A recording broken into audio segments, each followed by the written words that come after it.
In the immediate aftermath, he claimed the strikes were, quote, completely and totally efficient, obliterating Iran's major nuclear enrichment facilities.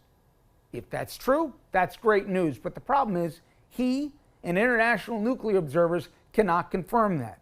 This was an unbelievable hit by genius pilots and genius people in the military, and they're not being given credit for it because we have scum that's in this group, and not all of you are. You have some great reporters, but you have scum. CNN is scum.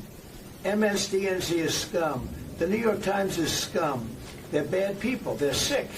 And what they've done is they're trying to make this unbelievable victory into something less. Now, even they admit that it was hit very hard, okay? But it wasn't hit hard. It was hit brutally, and it knocked it out. The original word that I use, I guess it got us in trouble because it's a strong word. It was obliteration. I don't understand how we're going to live in this international constant chaos for 3.5 more years. Do you? Here it is. Iran's latest move shows Trump reckless strike already backfiring. Iranian lawmakers consider ending their cooperation with the UN nuclear watchdog in the wake of the U.S. attack. Iran's parliament looking to pass a bill that would suspend Iran's cooperation. For months, top American intelligence officials have said Iran is not building a nuclear weapon. I mean, this starts with Tulsi Gabbard. Who knows that she would be the hero of this for a minute? But she testified under oath. Right. And then, of course, you know, we remember about having to twist and cherry pick intelligence for Iraq. So then she had to get back in line. Right. And write all these.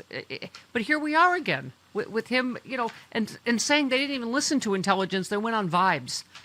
I mean, yeah. Well, they went on vibes which were put there by Israel. Israel started this operation to destroy the Iranian nuclear weapons program, knowing that the only weapons that could penetrate Natanz and Fordow facilities were American BLU-57A bombs. So they put us in a situation where Trump looked weak and he had to strike because of his ego. He was manipulated into this strike, and it was going to happen. We developed these bombs a decade and a half ago strictly for this bunker. Yeah. And if it turns out that we did not destroy it, or we just damaged it, or shook it up, or collapsed part of the mountain on it, whatever, but they got materials out of there, it is considered a failure. Yeah, and Malcolm, the only thing obliterated is our credibility in the world. I mean, talk a little bit about how dangerous. First of all, how pathetic a series of truths or whatever with these things, like Vladimir, stop. That one, to Putin, who doesn't listen to him. Israel, stop dumping bombs. They don't listen to him. I mean, it's pathetic, right? His, you know, he looks like a complete... No. Go ahead, yes. I'm sorry. No, go ahead. I'm sorry. None of those were pathetic. Or as pathetic as him begging for a Nobel Prize, a Nobel Peace Prize. That's pathetic. And everyone who was at the NATO summit today who's laughing at his press conference is laughing because they know they have a fool in front of them. Yeah. We have no credibility here. The only credibility we have is that we can fly from Missouri to anywhere in the world and drop these devices and quite possibly not achieve our goals. Yeah. Donald Trump is the most easily manipulated person in the world, and now he demands a participants award in that by the Nobel Prize. That's pathetic. Talk about this headline a little. Trump hints U.S. may leave NATO Mutual Defense Pact. Article 5. Again? Yeah. Yeah. Well, I know he's done it before, but it just, I don't understand how we're going to live in this international constant chaos for 3.5 more years. Do you? No, but it's going to continue to go on until we change this government. And I'm looking at you, No Kings movement. We've got to get, as I've said before, 76 million people voted for Kamala Harris, and only 10% of them showed up to the protests. So we've got to mobilize every person that voted against Donald Trump. The only way you will influence this government is to change this government.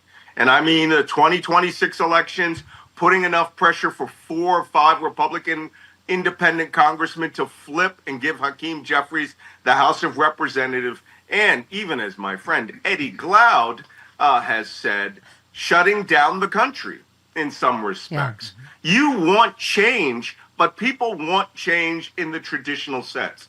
And that's why, and this is what I discussed with Joy Reid on my podcast. I miss my Joy. Democrats want to govern nicely. We're having her in a on, time. and hang on one second. I just saw her on a CNN panel. Yep. Oh my God, I miss her so much. Yeah. So you can listen on Malcolm's thing, and then she will be on our show coming up soon. But go ahead. Sorry. Yeah, well, she spelled out the entire history of the United States overthrowing the Iranian government in horrifying detail and said that's how we got to the Islamic Republic, not through Joe Biden or Barack Obama, which is absolutely ludicrous. They had their campaigns against the Iranians too. But because Barack Obama got their nuclear materials under control and inspection, Trump tore that up. If the black guy did it, is like his theme song for his administration. Yeah. So, Yeah. we are not going to be any safer. We are not in a position where Iran has been neutralized. Iran wants nuclear parity with Israel, and at some point they're going to get it. My fear is that they're going to get it really fast now. Yeah, this whole mess brought to you by his Obama derangement. Yeah. When the black guy did it, The black guy did it. Yep. Ay, ay, ay. everything was right. He has like a psychotic obsession with Barack Obama. It really is insane. Malcolm, did you enjoy the squeaky tank parade? Donald Trump's. Well, actually, I was on air on the No Kings Live podcast, which you can watch on YouTube at the time. What I find amazing is that so few people came out. We may have had as many as 11 million people for the Three Kings Parade. Yeah. I know in Philadelphia, it was easily 200,000. Yeah. Easily. We stood there for an hour and a half thinking the parade would end after 30 minutes or 40 minutes. And then we jumped in and it was still another hour before the parade ended. But the Army's parade, great. The contempt the soldiers showed for being pulled off of this, sent to BS duty. Soldiers hate BS duty. Yeah. And they You could were tell. given route march, route step. I've never seen route step. That's where you just walk in a formation at casual leisure. I've never seen that in my career. Yeah. That's for moving across dirt fields. They did not care about this. Yep. Who was the moron that chose them to march in battle dress uniform and not their blue, their Class A uniforms? Yeah. Just utter contempt That was- for Trump and his birthday It was party. sad. It was just horrific. And by the way- but he got the party that he wanted. He did. He Yeah. didn't get the North Korean parade he demanded. Well, you don't know which part of his fragile ego was triggered into bombing Iran, but I mean, here we are. And Malcolm, I took your orders. I found my people. I spoke at the No Kings rally in Lynchburg, Virginia, Saw it. where there's lots of Steph heads. So I have hope. You're right. There is a lot. That's what when people go, oh, what do these protests do? They don't do anything. Well, yes, they do. They show us we're not alone, even in red. I mean, did you see in Idaho the crowds? I mean, in red states, red areas, right?